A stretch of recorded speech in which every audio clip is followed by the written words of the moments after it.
Hey everyone, how's it going today and welcome to another video. So in today's video, it's going to be relatively important because what I really want to talk about is a lot of the biggest economic problems that I think our country is currently facing right now. This is particularly important because now more than ever, because we are currently going through something which is basically an election year, specifically the presidential elections, which is coming up about 3 months from now. So whoever ends up becoming the president, this video is going to talk about all of the biggest problems and issues that I think our country is currently going through, that whoever becomes the next president has to really focus their attention on and try to deal with. This video is going to try to look at things objectively, so we're not going to take particular sides about who is going to be the next president or who is the better president. That's something that you can feel free to comment down below, whether you think Kamala Harris or you think Donald Trump is going to be the better president when it comes to talking about the economy. Because the reality is that who is the better president probably at the end of the day depends on the particular issues that you care about. There are so many different issues that our country is facing, things such as like LGBT rights, abortion, gun control, foreign affairs, the border, situation. But of course, today's video is going to be focused on the economy. Who is going to be the better president when it comes to solving our economy? That's something that you have to feel free to comment down below. But today's video is going to be proposing the problems within our economy about what we have to basically focus on solving. This is going to be coming from a millennial as someone that grew up in the 90s, so this maybe will give a little bit of perspective about the generation that I come from, but they're all still important issues regardless of the generation that you come from, but just particularly coming from the perspective of my generation as well. So with that being said, let's just get this video started. Like, comment, subscribe if you guys are interested in similar videos, or watch to the end and then decide. And with that being said, let's get started. So the first issue that we really have to talk about that our country is currently facing and going through is essentially everything related to the inflation crisis. Most people already know this, but it's so important to mention it right now because the situation is that basically not everyone is really informed about what's going on. But the idea really is that our country, we are facing massive inflation right now. Now, obviously, it's been going a lot better now because of the inflation and the fact that the Fed pivot is expected to come soon compared to what it was over the last 4 years. But at the end of the day, a lot of the damage that happened because of inflation has already been done.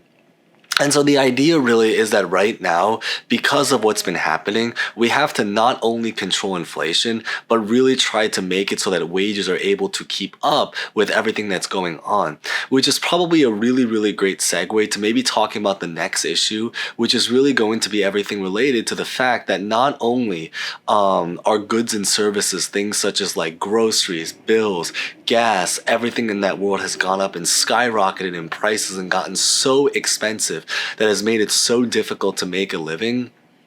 But it's also a great segue to talk about one of the other things that have actually gone up in price and skyrocketed a lot, which is really about the housing market.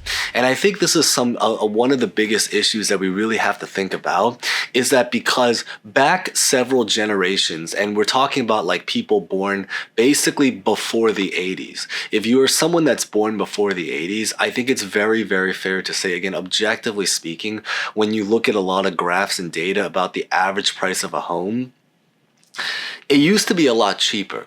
Even when you account for inflation, and especially if you account for the wages that people were making, there was a lot more foresight and possibility to be able to become a home owner back in the day. Today, however, because of how expensive home prices have gotten, unless you are someone that works a very particular job, so for example, if you happen to be a software engineer, a doctor, lawyer, accountant, or someone that works a high prestige profession, or you are someone that was able to thankfully have a trust fund or inherit that particular home, for the majority of people, especially first generational people, that's not even in question anymore. Most people that are working more of humble jobs are not thinking about buying a home, and that's a problem. That's a really big thing that we have to really think about.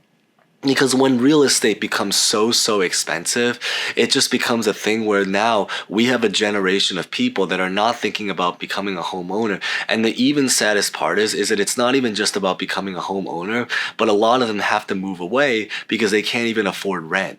That's really sad and really important to really bring attention to when you have situations where people not only cannot afford a home, but they also can barely even afford rent, and more than 50% of a person's income is now basically dedicated to just pay for housing, to pay for shelter, to put a roof above their head. That makes it very difficult. It is the same reason why there are some major cities where we are now starting to see an exodus of people leave those cities.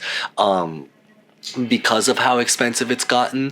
And then you also see a lot of rich people start to enter these cities. So the income or the inequality between the richest people, or the gap between the richest people and the poorest people, is just widening. And that's another big thing that we really have to solve when it comes to the inflation and the housing situation, that housing crisis that we're currently going through. And then the third issue that I really want to bring attention to, and on the bright news is that this is something that's being relatively solved, is going to be about the interest rate. Now, it is very understandable why interest rates had to go up over the last couple of years. It went up because we needed to do this to solve inflation, which is already the problem that we just talked about for the last like 3 or so minutes. But the idea really is that this one is still a relative big problem, because as interest rates are high, it makes it so that it's more difficult to borrow money. And if it becomes more difficult to borrow money, it means that it's a lot more difficult for things such as like businesses to operate. It's a lot more difficult to take out a loan to pay for things such as like college tuition, cars. You probably should not be taking a loan out for cars anyway, because considering the fact that cars are one of the biggest wealth killers. Of course, I already made a video talking about why cars is just one of those things that it's a very big wealth killer for a lot of people. So I won't talk about that as much in this video. Feel free to check out that video. I'll put it at the end screen after you watch this video, so you can kind of click one of the boxes on the corner or something like that. But the idea really behind it is that because of how high interest rates are, things such as like car loans, taking a mortgage, trying to buy a home, as we just mentioned, it's becoming a lot more difficult to do that. Now, on brighter news is that the Fed pivot is expected to come soon. So there is a solution that they're currently working on. They're expected to cut interest rates in September. If you are watching this in the future, then it probably is very probable that maybe they've already cut interest rates. So that's something, hopefully this video ages well in that particular area, but it's just still something to really important to bring attention to. And probably the last issue that I really want to talk about before I talk about some solutions that we can maybe look into in terms of solving all this situation, is going to be everything related. And this one is something that's so important because I'm currently facing this, and I know millions and millions of people in our country are currently facing right now. And it's everything related to the job market, to unemployment.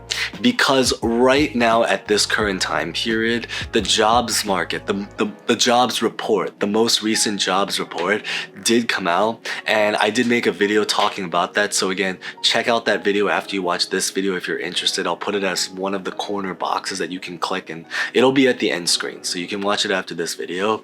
But the idea really is that the jobs report, it was really bad. That's the straightforward answer. I believe, if I remember correctly, is that they were trying to add about 200,000 jobs, but in the end they only added 100,000 jobs or something around there. And then I believe I also remember, if I remember from the jobs report correctly, is that the unemployment rate did sadly go up.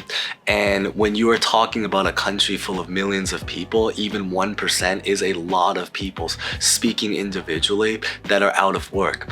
These numbers, when you think about, are even more skewed, and it's actually even worse than what the numbers appear to be, because the reality is that there's even people that are part of the long-term unemployment that have actually stopped looking for work And because of that particular reason, that's also why a lot of them are not counted in the statistic of what it means to be unemployed.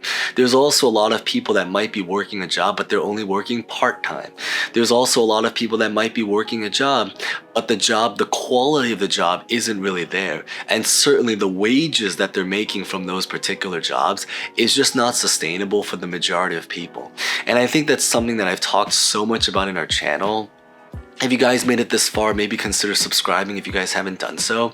But we've talked a lot about how on this channel that it's not just about trying to find a job in general, but with how expensive things have gotten, it's also about trying to find a quality job, a job that actually pays a very reasonable amount of wages that can make it so that it's actually feasible to be able to live off of and to be able to be relatively financially responsible, to actually have the money to save up, to invest, to start a family, to pay for goods and services, and actually have that money at hand for emergencies and situations that, you know, might potentially pop up. And I think that's something that's very, very important.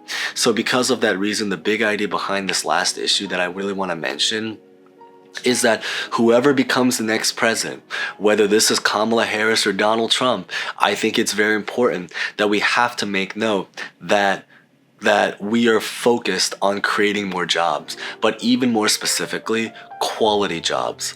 And maybe this is probably going to be the segue into the final point that I really want to talk about, which is going to be what are some solutions that we can handle. Now, I am not an economist. I'm just someone that's a millennial, as just mentioned, voicing the issues that I think our country is facing. So I don't have the solution to everything that I just mentioned, but I can say is that some of the solutions that I personally see is that first off is that interest rates are expected to be cut soon. So maybe that's one step that they're already making progress on. The inflation situation is a little bit trickier because, you know, you have to try to find a balance between keeping our economy productive, but not making inflation skyrocket too high like it did in the last 2 to 3 years or so since the pandemic happened. But when it comes to the job market crisis situation, this one I think is a little bit trickier because a lot of this is going to depend on the industry that we are talking about. Because every single industry I personally find is going through a difficulty when it comes to hiring and improving their job market, but for different reasons. In the tech industry, for example, a lot of the issues came from the fact that they overhired during the pandemic, and so now they are cutting workers because of the fact that they overhired, and also because of the fact that businesses and certain tech companies are just genuinely struggling. So I think this is just something we have to work on. In my industry, I work in media, film, and entertainment. A lot of this stuff was caused by the lack of projects. You know, things such as like the SAG-AFTRA strikes that happened, the union strikes that happened last year. If you are from my industry, and the idea, really long story short, is that, you know, because we were considered an unessential service, many people lost their jobs during the pandemic. During the union strikes, a lot of people lost their jobs in 2023. And in 2024, we are still going through a recovery, and there's a lot of fear of other strikes that are going on. So until we can get over these crises and situations, it's probably going to look very, very dry, and there's just simply not going to be enough projects to go around to keep people employed. So every industry kind of has its own kind of particular situation. Feel free to comment what it's like in your industry right now if you guys have any particular opinions about anything. But beyond this is that that's what I really want to just talk about in today's video. So just really voicing my opinion as a millennial about several issues that our country is currently facing. So with that being said, feel free to leave any comments down below whether you agree or disagree with any of these issues. Feel free to leave a comment about who you think maybe is the better candidate if you are open, because I do know it's a very sensitive topic, obviously, so you don't have to share your thoughts, but if you want to, feel free to comment down below. Remember to like if you enjoyed that, comment, subscribe, and hope to see you guys next time. Thank you guys so much for making it to the end of this video, and hope to see you guys again.